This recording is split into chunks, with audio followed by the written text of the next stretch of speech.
quietly erased a royal connection, and if you think this is just a routine edit, think again. Because every silence, every timing, every missing detail is screaming something far louder than any official statement ever could. No one to hold a grudge. And more than that, he cannot forgive his brother for what Harry has put his family through. I do think that Prince William is not going to meet with his brother. He's going to keep his distance.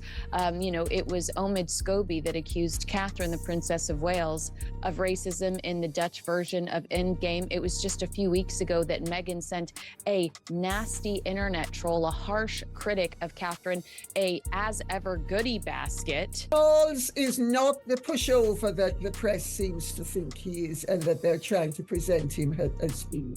He has not been taking his son's calls for some time now. I think you can summarize this trip in 2 words: desperation and failure. Desperation and failure. Yikes and double yikes.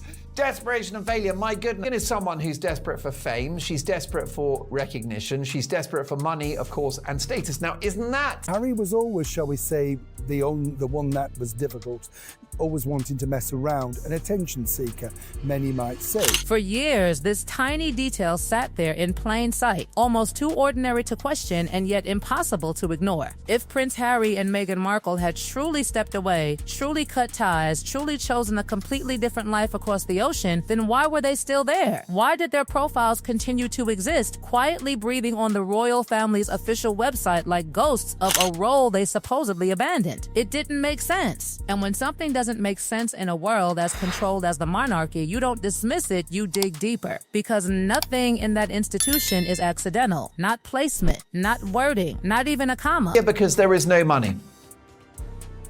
The end. There is no money. Harry and Meghan are making no money. Diana's philanthropic legacy is not there to act as a PR angle for Prince Harry. And now suddenly, without warning, without explanation, without even acknowledgement, something changes. A shift, subtle but sharp. The kind of shift that doesn't just update a page, it rewrites perception. And the timing? Oh, the timing is where it gets uncomfortable. Because this isn't happening in isolation. This is happening after interviews, after accusations, after books that peeled back layers the palace would rather keep sealed forever. So you have to ask, is this really just maintenance, or is this a message? We're seeing them effectively crawl on bended knee back to Britain, and they are to be pathetically grateful if the king agrees. Just let that sink in for a moment. Because the Queen was very firm, if you remember, chums, about you're either in or you're out. There's no half in, there's no benefits, this is the deal. Think about the pattern. First came the exit in 2020, a clean break, at least on paper. Then came the interviews, each one heavier than the last. Then the memoir, spilling private conversations into global headlines. Then the Netflix series, turning personal tension into public spectacle. Each step louder, each step more irreversible. And yet through all of that chaos, one thing didn't change.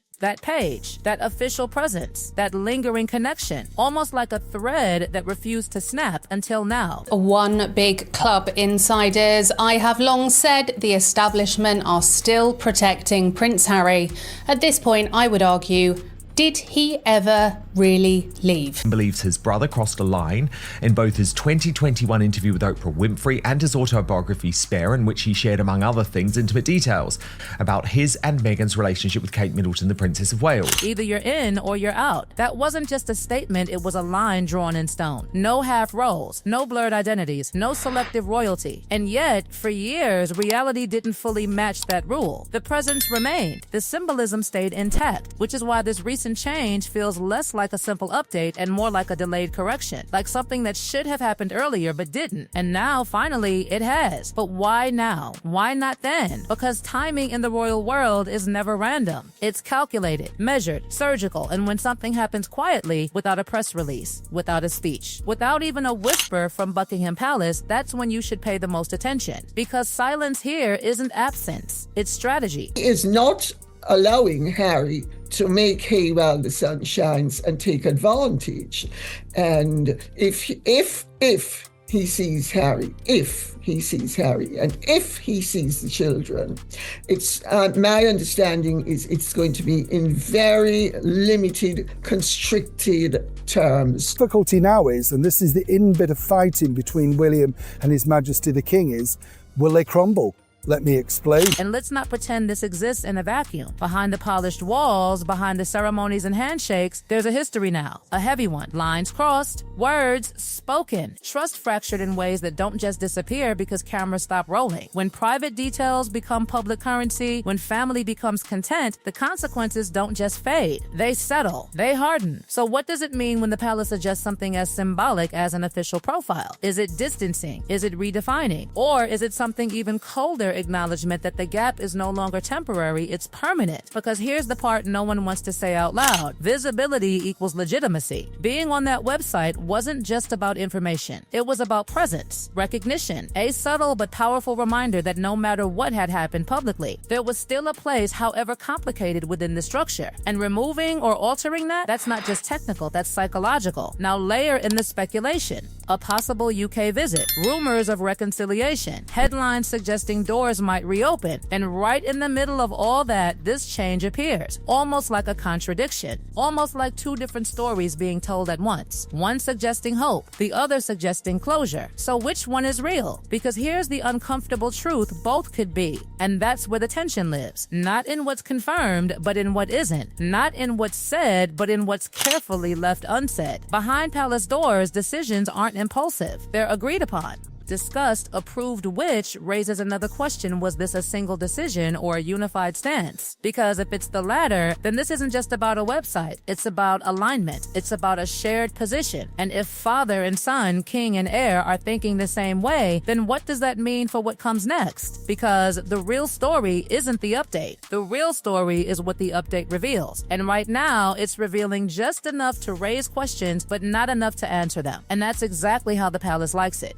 And here's where the story twists into something even more unsettling, because the deeper you look, the less this feels like a simple digital edit, and the more it starts to resemble a carefully staged signal one that says everything without ever speaking a word. Because think about it, if communication between Prince Harry and the palace is already as limited as reports suggest, then how do you think news like this lands? Not through a phone call, not through a private meeting, but through headlines, through speculation, through the same public channels everyone else is watching. And that changes everything, because it turns what should be a private family matter into something performative, something almost theatrical, where every move is seen before it's felt. Now add another layer: perception versus reality. Legally, constitutionally, nothing has changed. Prince Harry is still a prince. That cannot be erased with a website update. Titles don't vanish with a click. But perception? That's a different game entirely. Because perception is what shapes narratives, and narratives are what shape power. So when the palace adjusts how someone is presented to the world, it doesn't need to change their status, it just needs to change how people see them. And sometimes that's even more powerful. But then comes the contradiction that refuses to sit quietly. On one side, there are whispers of reconciliation, talk of future visits, the idea that family ties, no matter how strained, still hold emotional weight, especially when grandchildren are involved. And on the other side, moves like this: cold, precise, detached, almost like the institution is reinforcing boundaries even as the individuals inside it might still feel something more complicated. And that split, that emotional versus institutional divide, that's where things start to feel unstable. Because what happens when a father wants connection, but a monarchy demands distance? What happens when personal regret collides with public duty? That tension doesn't resolve easily. It lingers. It leaks into decisions, into timing,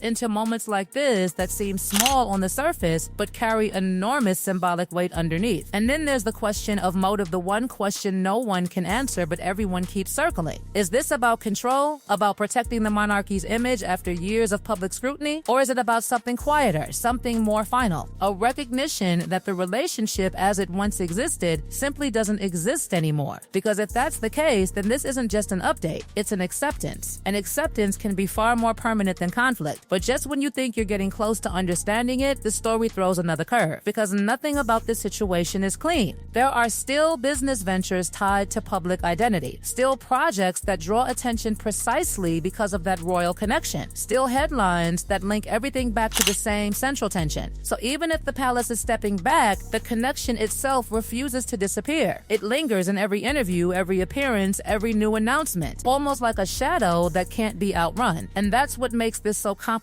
Separation doesn't mean silence. Distance doesn't mean disconnection. In fact, sometimes it amplifies it. Every move becomes louder. Every absence becomes noticeable. Every change becomes a clue. And right now, this particular clue is raising more questions than it answers.